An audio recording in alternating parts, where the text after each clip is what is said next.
Daugiau nei 40 metus trakų greitojoje medicinos pagalboje dirbanti Elena teigia, jog problema seniai žinoma, tačiau sprendimo jai tiesiog nėra. Mums yra sunku mieste Lentvaryje, kadangi yra 2 pervažos.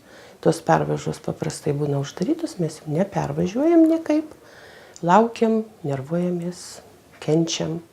Ir yra tokios mūsų problemos. Yra gana sunki šita padėtis tiem, kurie gyvena už 2 pervažos. Ir ligoniam, ir mums patiems. Elenai antrina ir slaugytoja Zita, kuriai kasdien tenka tūnoti prie uždarytos pervažos.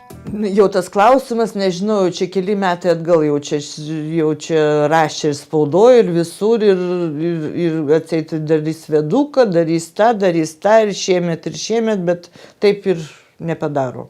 Ir visgi tikrai užtrunka. Jeigu pervaža uždaryta, mes minučių 20 važiuojam iškvietimą.